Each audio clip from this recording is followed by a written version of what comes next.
Here we go. Okay. Let me go ahead and move this up here. And so when you're in here, oh, shoot, sorry. When you're in this space, there will always be three places. There's three phases or three levels that I start everybody with.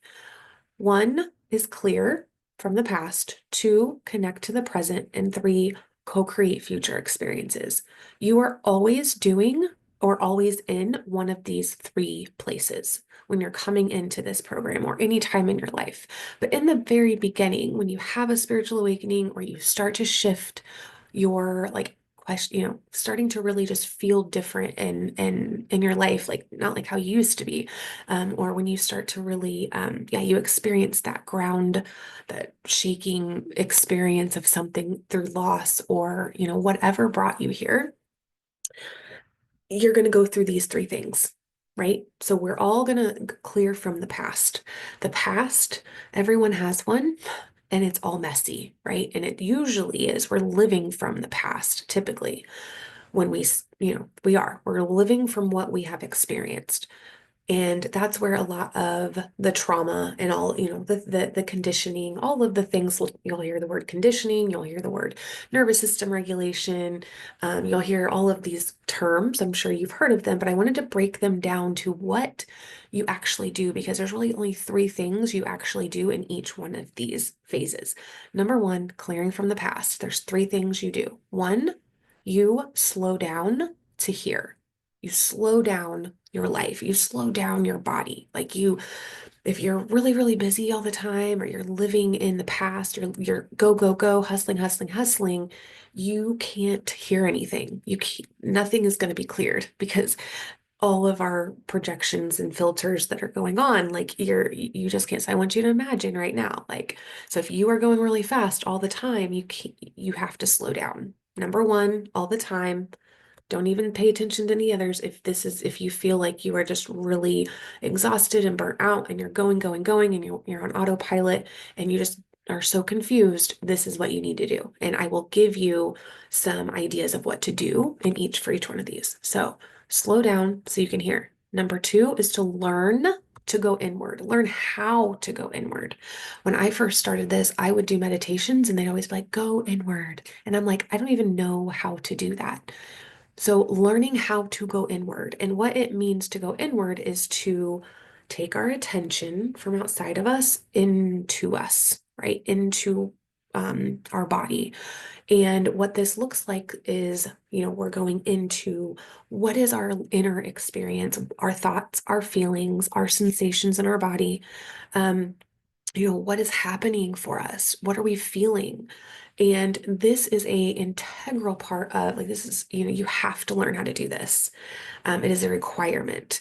So, and why that's a requirement is so that you can observe. Number three is you observe what's going on within you to become aware of what's happening. What is your current experience? And I kind of felt oh, this would go in the second phase, but no, when we're clearing from the past, we have to slow down in order to know what's happened and what we want to clear from the past. What are we avoiding? What is it that we're numbing? What are our habits right now, right? And we'll get into the behavior and all that, which I'm going to share that here in a second. The deep healing model. Basically, I've created this deep healing model. Well, I kind of got an idea from a coach, but then I use it with you guys. But to do the deep healing model, you have to do these first, right? So slow down to here. You learn how to go inward, what that word means, and don't worry, I'm doing a training on that. And then three, to observe what's happening. You just want to become aware. It's awareness, right? In that first stage, it's all about awareness of all the things. All right, the second phase is connect to the present moment, right? Also, I like to say connect to yourself. You're finally starting to hear your own voice, right? You go inward. You're aware that of what isn't, what's happening, what are your behaviors, your thoughts, your feelings. You're aware of all that. It's pretty much you've been collecting information. And now the first one is to accept that information, okay? Which is radical acceptance. It is a requirement in order for us to actually be able to be present. We have to accept all of the information that we have learned.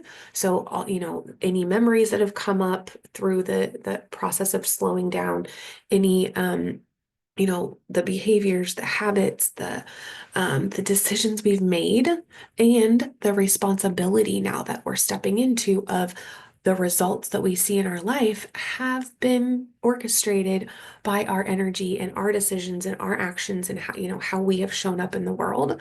You're really going to start to own that fact, right? You're accepting the information. Two, you then start to decide what is true for you. And this is, you start to notice like, oh, that story that came from my friends when I was younger, or an ex-boyfriend, or my family, is that really true for me? So I really just start to discern between what is mine and what isn't mine, right? And of course we do that through like energetics as well. And we get into all of the woo-woo, like mystical, fun stuff that I think everybody like wants to get into. But you guys, like a lot of people want to jump into that before learning how to actually do all this. All right. And then the third thing that we do when we connect to the present is we start to self-coach ourselves to see things differently, right? To make things mean what, like something that doesn't trigger us, right? Or send us into avoidance, trigger our nervous system response, all of that, which you'll learn about all of that, right? In the videos coming up, but I wanted to make this a simple layout of what you're doing here, the skills you really are in each one of these three phases that you will always be going through when it comes to relaunching your soul, right? Remember, that's the objective here. That is the goal, that's the transformation in this program, is for you to relaunch your soul. There's three phases to relaunch your soul, and that's what this is. So to self-coach is to, you now know what your thoughts, your feelings, right? The circumstances that are happening, the situations, your behaviors, right? And you start to learn how to shift that or how to change those, right? And then the final phase is co-create future experiences. And, at the time, they won't be, well, yeah, because our brain has been in reactive mode. I wanted to say this. Our brain has been in reactive mode. It doesn't know how to look into the future, right? It doesn't know how. I mean, and sometimes I know some of you might be good at this, but for anyone who's like me, where when someone told me what I wanted my day to look like, I didn't have any idea, right? Or if someone wanted, where do you want to be in 5 years? I have no clue because I'm such an intuitive, inspirational person that I fly off the seat of I've always been so either reactive or like very, like in the moment. I'm so impulsive, and that's how I was, right? So my brain had never ever been taught or worked with to think about the future. I was such a live in the moment type of person. When I wasn't really living in the moment, I was living in other people's moments. I was making, for the people pleasing. So if you can relate to that, this phase is going to be really interesting for you. And to be honest, I've been doing this for years, and 7 years at this point at least. And it hasn't been until the last few months that I really feel like I have the most clarity I've ever had in my life about what I want my day to look like, or what I want my life to look like in a couple years. Like I have so much clarity right now. So, but that had to happen. That happened through something very difficult happening, right? So, and you'll learn all about that more as we go.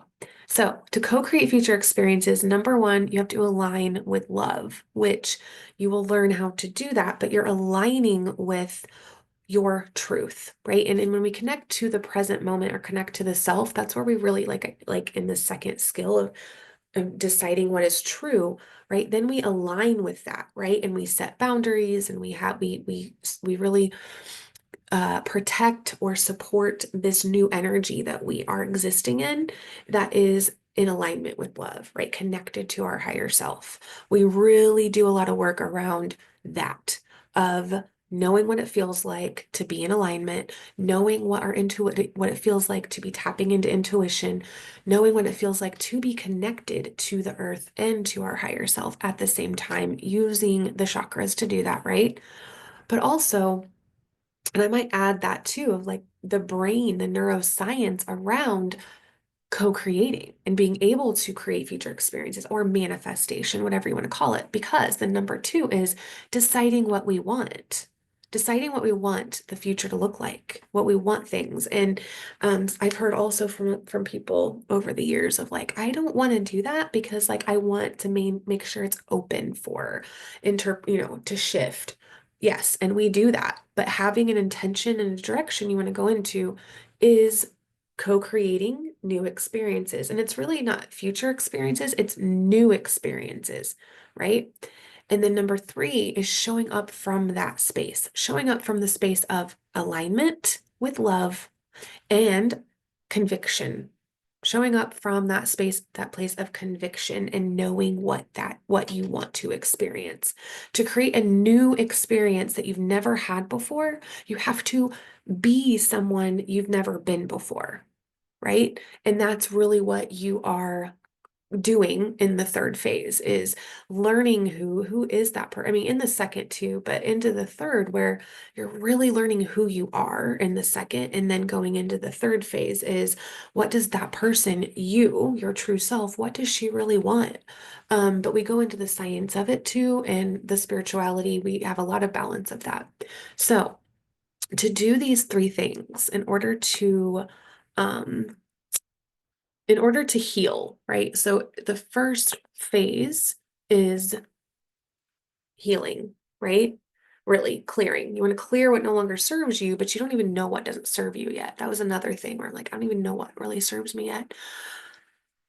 So in the first phase, or any of them, all of them, you're going to be using this. This is a model you're going to be using all the time. It is the 4 layers to deeper healing and transformation, right? So in the first phase, I said it was awareness, right? You want to really you slow down, you know how to go inward, you know how to observe, right? So you're observing your behavior. How am I behaving? How am I, how am I feeling? Really, how am I behaving? The feeling is driving the behavior. You'll learn more of that. But just know that this is the model to deeper healing. We have to know how to do that. That's why clear is one. And then two is about the mindset work, right? Going down into the beliefs. What am I believing to act this way? And these kind of go interchangeably. I mean, sometimes as well. Sometimes people like to call out their thoughts.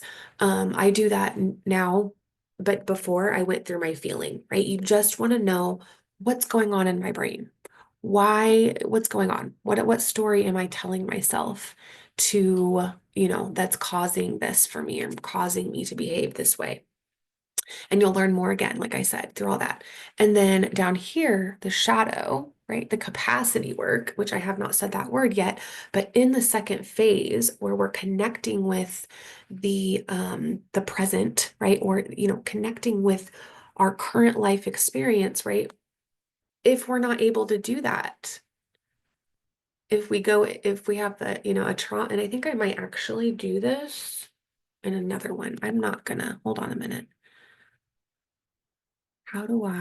Let's stop sharing.